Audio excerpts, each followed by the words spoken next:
But today we must take a wider look.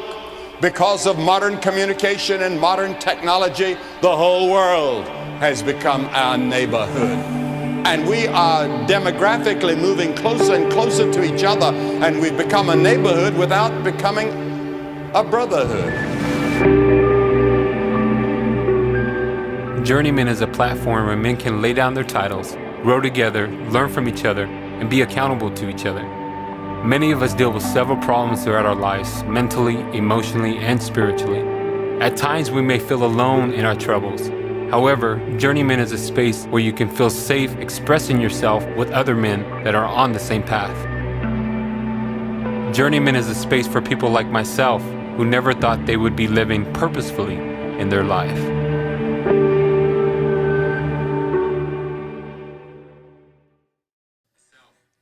What up, guys? Hey, welcome to the first ever Journeyman podcast. So we are just sharpening everything and getting everything ready, man. I got some brothers in the room today. This is really just an introductory of what Sharpen is and what Journeyman is about. And we're super excited to be here with you all and those who are tuning in. Man, it'd be great if you guys are tuning in. If you can just do us a favor, if you're watching on Facebook, do us a favor, share this with all your friends, especially those men who are watching at this time. They could be a great informational about what Journeyman is, who is Journeyman, and why are we called Journeyman, and all this crazy stuff, right, fellas? Yeah. Excited to have my brothers with me in the room. I got my brother George.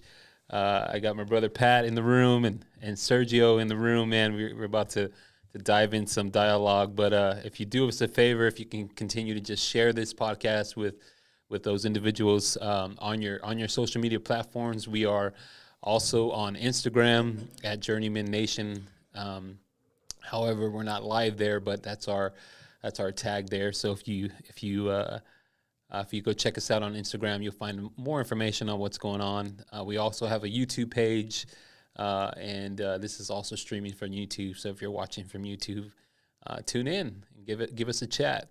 Yeah. So man, I'm excited, man. I'm gonna play with some of these little things. Let's woohoo! Yeah, man, it's exciting. We are here. It's been a long time coming. We haven't even said our first joke yet. Yeah, we haven't. So that's the one that we wanted right there. That one's fine. But man, it's super excited to be in the Sharpen room with my brothers today. And man, again, we're gonna work through this on a live basis. We want to bring individuals to you all who are really living out this mission. And these four guys are the ones that are part of the committee, just living out this mission in their life and in their community and in their spheres of influence. And man, I'm just super excited to have you all, man. So excited to be here. It's good to be here. Yeah. So let's go one by one before we dive into a little bit about Journeyman and what it is. I'm going to start out with George. So George, can you just tell me a little bit who you are and what's your position or profession? Hello. I'm still getting used to hearing my voice. Yeah. But, my name's George Retana. I'm a United States Marine Corps veteran, served in the Marine Corps for 7 years, combat veteran.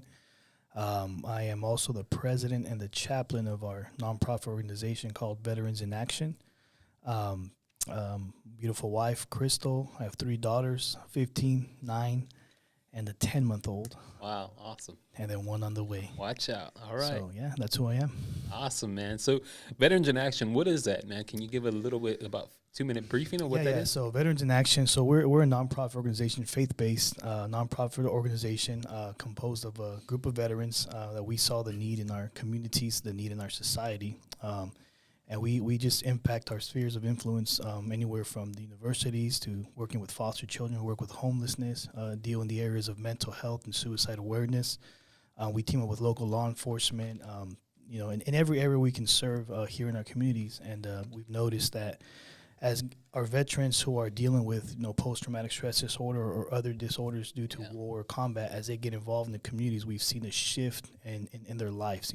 Wow. We work with like the Turlock Gospel Mission, my home church, other churches, so we do a lot in the community, and we're newer in the area. We're growing, and again, just community-based organization composed of veterans that want to serve. Man, that's cool, man. I appreciate it. And George, how long did you serve, man? So I served in the Marine Corps for 7 years, just a little bit under 7 years. I did 2 combat deployments to Iraq. I myself, was blown up in Iraq. So I, have a heart for our veteran community and their families, as well as, our community. Yeah. Love it, man, and appreciate you being here, man, joining us today. Thank you. Thank you. So to my other left, I got my other brother, Patrick. Patrick, can you tell me just a little bit about you, however much you want to deploy, family? What is your position, profession? Yeah, my name is Patrick Correa, and beautiful wife and 3 kids. Shout out to my son Mondo. He's in the Navy, and so hopefully he'll be watching this. Yeah, right. That's my second joke. Yeah, but we're learning here, playing with things here. Hopefully he's able to watch this. So shout out to Mondo. Yeah. Shout out. So Jose's having a lot of fun. We're having a conversation, guys. Game This is fun, man. He's laughing at. So I was with the probation department of the juvenile hall division in juvenile hall for 22 years. I left a little over 2 years ago, and I teach the program director for the CERM program at Institute of Technology. Wow. And so that's CERM stands for Criminology Emergency Response Management. Yeah. For cadets wanting to go into law enforcement. And so when I took over the program not too long ago, it was really, getting in guest speakers, and not only from law enforcement, but from the community. Wow. It was really important for to showcase that and have a platform for people that in their community, for officers to know. It's not just about arresting and putting people in jail. It was about, who in your community do you know to get food, right? Shelter, mental health counseling. Yeah. And so we bring those guest speakers in too. Wow. And it's been an amazing time. That's cool, man. So I your position, I know a lot about you, man. So in a sense, I see your position as you're actually providing the first hand of what community could look like. Yeah. Right. I mean, for your individuals that you are teaching, right? The cadets, are they? Yeah, they're basically cadets. Yeah, they're considered cadets. I have everything from an 18-year-old to somebody in their late 30s. So wow. it's a wide range. But the people coming through have been just absolutely outstanding. Matter of fact, I know we're going to go further into this, but George came in about a month ago, a little over a month ago, and spoke. And just in hearing his story without even going throughout the whole school, right. The story started getting around. Wow. So now other programs are calling him to come in, wow. to come in to speak. Yeah. And so that's basically how it goes. Yeah. You have time and a podium. That's cool. And then those are wow. two ingredients you need. Yeah, no, I appreciate that, man. That's definitely an innovative approach to, establishing some what I call community capacity building. Locally. I mean, now you're able to, influence the next generation of individuals in our first responders, right? I mean, and that's really, really cool. And so now you're able to now connect, hey, this person's doing this in this community. If you need a resource, here Absolutely. it is, and that it can go into law enforcement, probation, everything, right? Yeah. I mean, that's what it kind of looks like. And really quick, too, I have students from Merced, Atwater, Wow. Los Banos, Ceres, Modesto, Wow. some previously from the Bay Area. So, we're looking for people in all those areas that can come through. So that's we cool. can start resourcing out. Yeah. That's awesome. Yeah, man, that is really awesome, man. So thanks for being here, Pat. We'll dive in a little bit more, man. But and the next guest that I got really is my boy Sergio, man. Sergio, can you just share a little bit about who you are, family, profession, position? Yeah.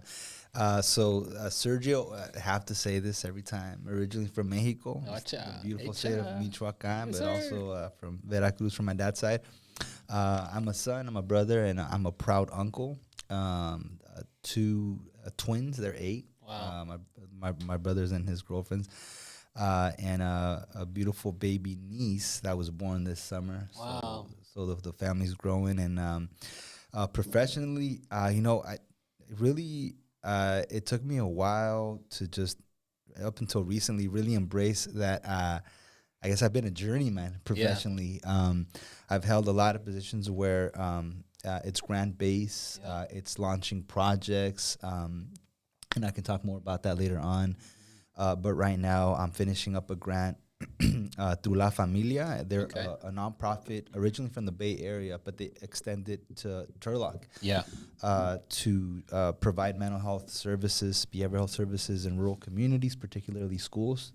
So my role is a mental health specialist out in the Gustine Unified School District, where we partner with Gustine PD. And over this last year, we also partnered with George's Church, West Valley Revival Center. Yes, sir. Cool. So shout out to Pastor Flo in the church and all the volunteers. And we have a program called Mental Health Programming in Schools, and it really focuses. We've served K through 12, but this year we're really trying to hone in on what we call Tier 3 students, which is folks being impacted by gangs, fights, violence, folks getting suspended or expelled, going into juvenile hall, coming out, being on probation. So this year we're really trying to target that aspect of the project. And gangs have been a little bit prevalent in the Santa Nela, Gustine area. So, keep us in prayer, of course, and just binding all those spirits. But the other part that I'd like to share, I'm also a dreamer. Pastor Flade says that. He goes, "You say that every time you introduce yourself." I have to, man. That's right, man. So I think, I've been in this country since 1991, and since then, I'm 38 now. For the last 30-something years, that's been my cross to carry. Being a dreamer before the term was a thing. But happy to say that we co-founded Rising Immigrant Scholars Through Education back in April of 2006 at UC Berkeley. And really, it's a support and activist group to help not only undocumented, but all immigrant students. And so it's been hard, right? It's been hard. Like many of probably your stories, there's spaces of isolation, of loneliness, and those journeys. But very fortunate to have made it this far, very humbled above all. Yeah, man. Well, let me see if I can get this going here. But okay, cool. So if you're watching this, whether on Facebook or, you're watching this replay on YouTube, do us a favor if you're watching. The comments are live. If you got any questions or thoughts for us, we can see your comments.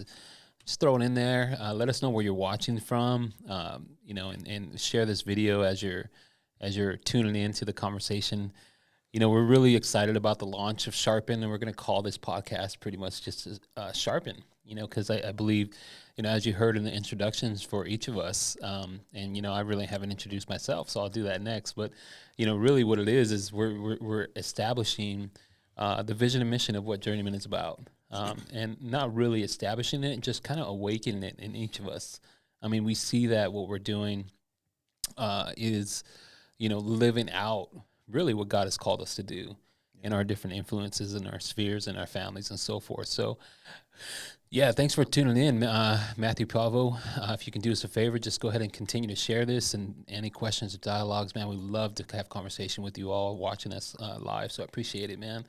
A couple things, man.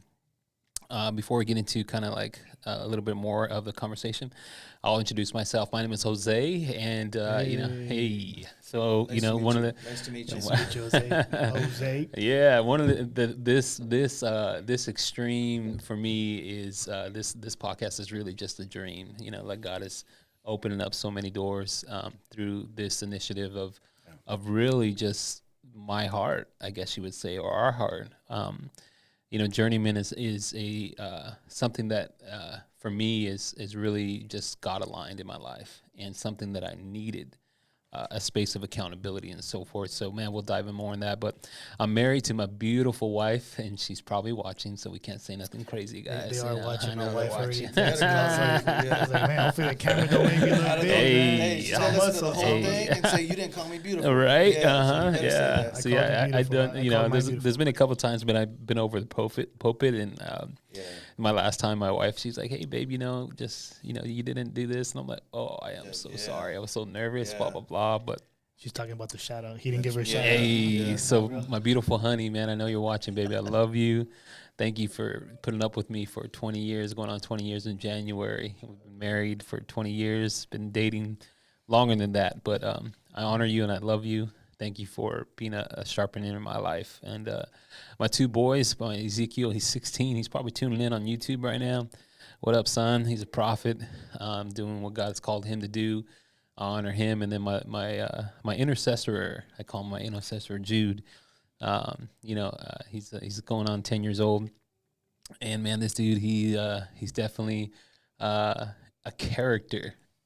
They say your second child is, they say just whatever they want to say, and that's what Jude does. But he also, he also has a heart of gold, and he loves the Lord, and he loves people, and so I'm excited to honor him too, man. So, what do I do? I'm one of the kind of, the kind of co-founders with this mission and vision of Journeyman. I'm also a community development officer for a local community bank here. Just a minister of the gospel, I guess you would say. That's probably my number one priority in doing any initiative that God has us doing. I'm a father. I'm a son. I'm just. I don't have any other titles, and I don't like titles. I mean, it's just, I think for what Journeyman is about, we want to be able to take down those titles in these spaces, and so I'm just going to leave it at that. But man, I'm just excited to be here with you all and share this conversation. Journeyman podcast, we're going to be highlighting several individuals like you see around the table in our community and maybe nationwide. Of really living out this mission. And I'm going to share a little bit about what Journeyman is, and I'm going to show up on your screen there. And, we were established in 2017 as kind of like a prototype in a local church, and the Lord has saw it fit to kind of really grow this mission. And it really got big to the point where we're at now, of really just now seeing this as I guess in our words, we can see it as a kingdom community-based mission. Yeah. And so it kind of aligns with the church language, but then it aligns with those who really never stepped into a church, and so we're excited to kind of push forward on what this looks like. And the reason why it's important, and we're going to just slide through these slides, guys, and just bear with me, and then we'll jump into a little bit more deep conversation. But if you guys have anything to add at any moment, we're just having a conversation. I'm still thinking all the stuff I was supposed to say to my wife. Got caught. If you can speak into the mic a little bit, right, so we can hear you. While you're doing that, I'm going to be thinking all the stuff I should have been saying to my wife. So there you go. Sound better. Yeah. Awesome. Yeah. No. Yeah. You want to make sure you sound that nice and clear. So go for it. Why don't you give her 2 seconds there? Go for it. Hey, love you, baby. She's gonna know it's off the top of my head because I never call her baby. Right. So yeah. Hey, Sergio, by the next podcast, by faith. Hey, by faith, bro. And my boy Sergio, he's single. He's single, ready to mingle. If you want to put us in the private chat, we can do that too. So, no, I'm just kidding, man. Anyhow, let's get back to the conversation. So, why are we here? Why is Journeyman alive, I guess you would say, or why are we, establishing this here in the community? One, I really got these slides from another committee member, Ruben Imperial, man, and he really he's helping facilitate some of these conversations that we're having in our core community group. But man, it really just brought to light of why we exist. Number one, it's inviting community. So meaning we're inviting men from different walks of life into a space of community. And then two, as we grow together, we want to grow community. And how does that look? Because right now, if you think about it, how many men are isolated? And, the pandemic didn't help at all. Meaning causing more isolation, more mental health issues, more pressures, and so forth. I, as a father, as somebody who has people that look up to me, it is a lot of pressure. Yeah. And so sometimes as men, we don't know how to have these conversations and really dive into deep of how we're feeling, what's going on with us. And I believe that becoming into community and inviting people into community, where all it is just about relationships, is core, because it becomes very organic. It becomes very like not transactional, if that makes sense. Yeah. So there's the third way is really deepening that community. After we're growing, we're inviting people into this space and different spaces, and we'll talk about that more. Is how do we deepen this community? And if you want to tighten that right there, yeah, there you go, tighten it, yeah. That should make it stay. He's nervous because he didn't give his wife a shout out. He knows he's gonna get it. Sometimes these things are a little screwy. Again, guys, man, we're just having a conversation, so don't worry about it. But as we start developing more of, the community is growing and so forth, and that's beginning to happen. How do we dive deeper into community, right? How do we really live out that scripture as Proverbs 27:17, as iron sharpens iron, one sharpens another, Amen. right? So that's really, in a nutshell, the reason why we are here. And our last committee meeting, man, it was beautiful to see the connection that was happening, even just in this new committee that was established. I guess you would say that took us about a year. About a year and 3 months. Right.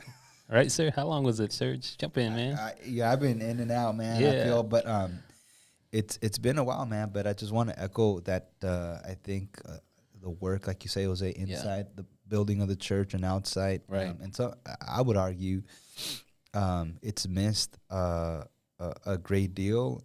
It's relational, and I could imagine that it's missed because it takes a lot of energy and effort between family and wives and kids and everything. And so, just to go back to what you said, just the gathering last Friday around the fire pit. People talk about the fire of God cleansing us, and but there's something really practical that we need to engage with, right? Yeah. In addition to the spiritual. And what I experienced, was really just seeing my brothers opening up, entering a space where I felt so much peace, and that's been, I think, from day one.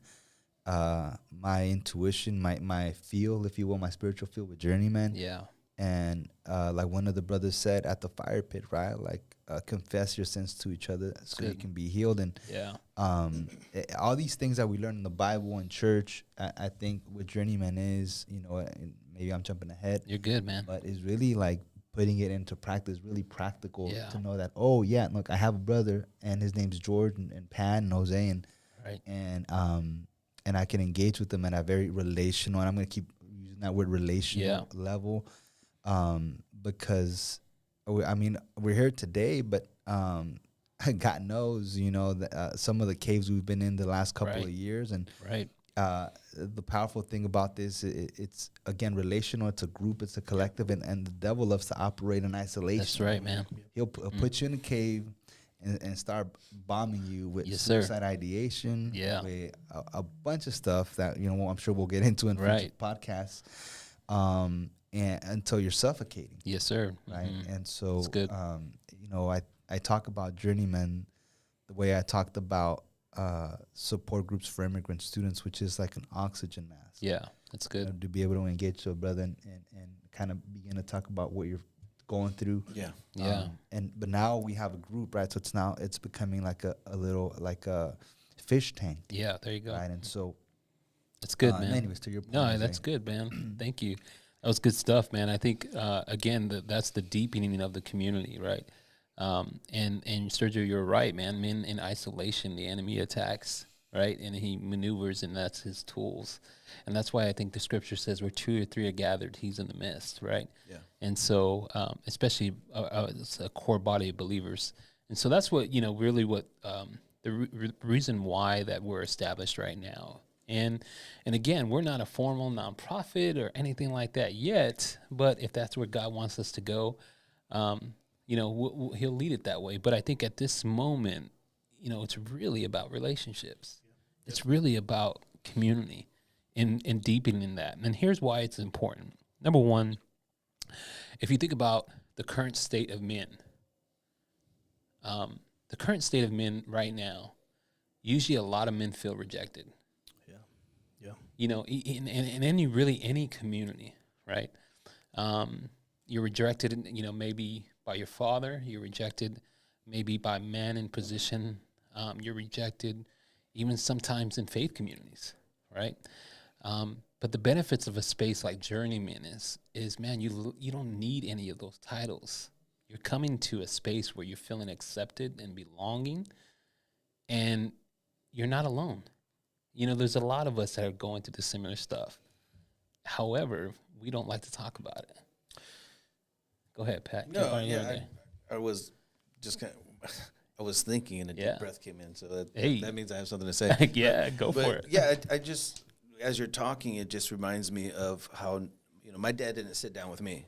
Right. And then so when I say that, the hands start raising. Yeah. Neither did my dad. Neither did my dad. Right. Neither did my mom. Neither did my mom. And so we look at generations. And so thinking, as little as your parents talk to you about your feelings, talk to you about what's going on, or even making that time, how much less did their parents get that? Right. And how much less did their parents before that get that? Right. And so we're in a time now where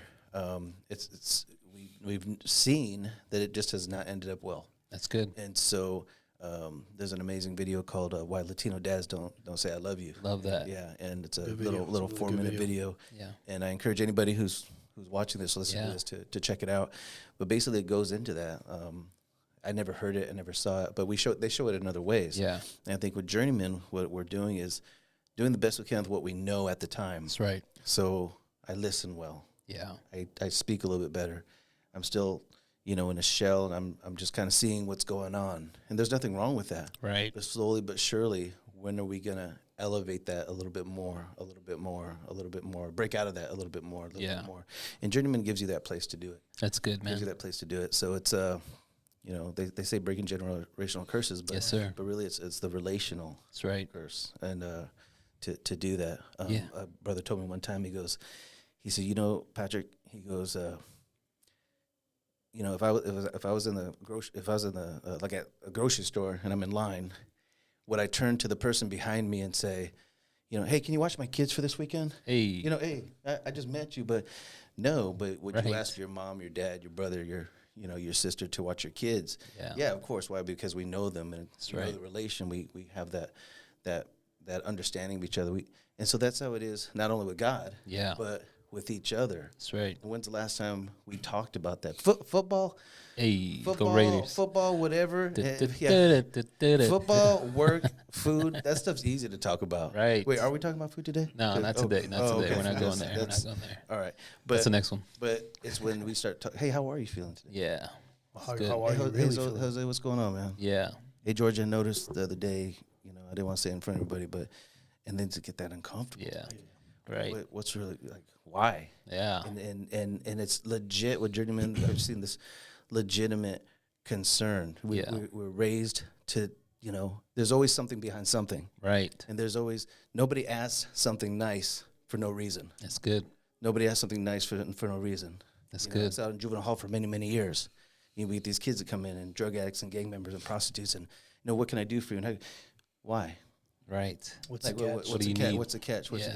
And then to go into your outside world, we see the same thing. It's good, it's man. Not much different. It's not much different than, those in prison and jails and juvenile halls. Wow. That same shield, Revelation. that same shield and that same, walls protect. Yeah. But they also hide. Right. And so it's good. when ooh, man, preaching, man. Ooh. when we have that, we set that environment. Yeah. To be able to have those conversations. That's right. Then the walls do protect, and they should be there. Yeah. But we might want to just bring just to hear, to look around, look around a little bit, see if there's something out there. So Journeyman allows us to do that. That's good, man. And before you tap in, George, let me get through these slides real quick. So feeling unworthy is the current condition, right? And some of the benefits of this type of space, and you can call it whatever you want. We've decided to call it Journeyman, but in reality, you're developing some form of wholeness in Jesus. If you look at scriptural basis, the Lord says your body is the temple of the Holy Spirit. And so, meaning spiritually, mentally, physically, emotionally, that becomes whole. And that's really our heart here, is how do we establish men, or how do we get men from out of isolation into community, into a deeper relationship with their Creator. That's good. Yeah. And of course, we don't have Bible studies. Man, I said that. You know, we don't have Bible studies. We don't do a lot of that. But it becomes a journey with men, right? And so, you know, the other current state is in need of guidance, and we start becoming mentors to each other. Not only to each other, but to other young men, like my son, you know, 16 years old. You know, all the pressures that he has in school and everything else. Like, how do we start developing the next generation? And not only like age-wise, but skill, right? Skill-wise, maybe it's experience, that type of stuff. Go ahead and tap in, George. No, you're good. Man, Patrick over here preaching. Yes, but sir. Hey. Definitely. We are on the topic of you know, why this space is important. And you look at the men make up 49% of the population in the United States. Wow. Yet 80% of the suicides are committed by men. Wow. That's a pretty big statistic. Mm-hmm. 49% of population in the U.S. is men, and 80% of suicides are committed by men. So how do we create these spaces where men can become vulnerable? You know? Yeah. Patrick alluded to the thing of us, for those of us that are Latinos, right? We didn't grow up being able to, and, you know, me serving in the Marine Corps, it was always tough. You know, I grew up tough, abusive father, abusive stepfather, abusive home. Ended up on the streets when I was in high school, homeless, eating out of trash cans, joined the Marine Corps, just tough, right? So you learn to put up, you mentioned we put up these walls as men. And the reality is we do. We have these fortified strongholds sometimes that they become strongholds in our life. And I believe that in creating spaces like this where we are sharpening one another, it's okay to be vulnerable. It's okay to let your guard down. You know, it's not only teaching us as men, teaching the younger generation, but it truly affects our dynamic and our relationship with our spouses, with our children. You know, you begin to, it's okay not to be okay, you know, and we throw God into it. Of course, God will do the work, but God can give me all the tools, but am I going to use them, right? And I think in a space like this, it's awesome because, you know, Jose spoke about this, you know, post-pandemic, we've seen men's mental health ridiculously, right? So what's missing? You know, isolation, you know, and that's the biggest tactic that we know of the enemy is to get us isolated, right? Yeah. You know, Scripture says he walketh about like a roaring lion seeking whom he may devour. So we can isolate them. And we already live in a culture and society that the reality is it comes against man. It comes against men. It's good. You know, it's bad to be a man and toxic masculinity and all this craziness, right? But the reality is our men are struggling. And how do we create this culture where we were just talking about it, you know, we had our committee meeting on Friday where walls were broken down. And even us, we're all, 9 of us in the committee, we're all close friends. And it took us over a year to be able to have that conversation. But I was ready day one. Hey, let's go. It took us over a year, but the barriers that were broken, vulnerability, and not viewed as a weakness. Proverbs 27:17, iron sharpens iron, and we're seeing that. So how many men do we know or we're connected to that are going through, like, you know, for the longest time, I find it very hard to fit into certain areas, you know, being a combat veteran, being you know, the way I grew up, you know, it's hard. And, you know, I developed this sense of tribal closeness when I was in the military. Then I get out, come back into civilian world. How do you go back into that, right? Yeah. So I believe as we continue to do these things, we begin to really shape and teach men that, you know what, it's okay to get help, you know, and being able to do it in a way where you're not going to be judged. You know, you're not going to have someone so super spiritual and sanctimonious, like, oh my God, I don't sin. The Bible says we all struggle with the lust of the eyes, the lust of the flesh, and the pride of life. And every man goes through something. But being able to confess your faults one to another without being a stone thrown at your casket, or without, if my brother comes to me and help, I'm not going to look at him differently. I'm going to love him just the same because we can be in that situation. And I think with this type of space that we're creating, it's really setting, it's like we're plowing. It's like we're setting a new way where, man, we need to link up. We need to help each other out. We need to support. We got our younger generation. I mean, and you get into, and I'll stop talking because I know Jose's got to get to the slides, but statistics of it. Have a conversation. A lot of our youth that we see going to jail, going into the prisons, and one thing after another. We see the domestic violence on the rise. We see suicide and murder and homicide. And if you look at a lot of this linked is it's we're missing our men. Yeah. How do we help our men? And by creating these spaces, you start to see. I believe that, you know, you put God in it, of course, number one, and then you build a community around it, and you start seeing shift. You start seeing changes. You start seeing, as Patrick said, generational curse is broken, but it has to start with us. Yeah. And being able to let that guard down, let that take off that. We all wear masks. We all wear a mask. You know, we're one way here, we're one way. The reality is we are, but who are we? Who are we? Right. You know, if and I shared this with Patrick's students recently. It's like, who are we at night when we put our head down on our pillow? That's our thoughts. You know, what's going through our mind. You know, men that are struggling, men that are afraid. Am I putting enough food on the table? Am I? What if I can't provide a home? What if? What if I'm not being the best father? What if I'm not being the best husband? What if I'm not? All these expectations, right? How do we talk about it? How do we create these areas? Because we've been taught in our culture, like, just shut up, tough it up, and keep going. But the reality is, if that worked, we wouldn't have 80% of men in the U.S. committing suicide. You know, 80% statistics, of the suicides being men. It wouldn't be that high, or mental health, or the divorce rate, or whatever it may be. So I believe with the vision of Journeyman, as we continue to go and we cast forth that net, it's like gaining that momentum, like, hey, reach out to each other.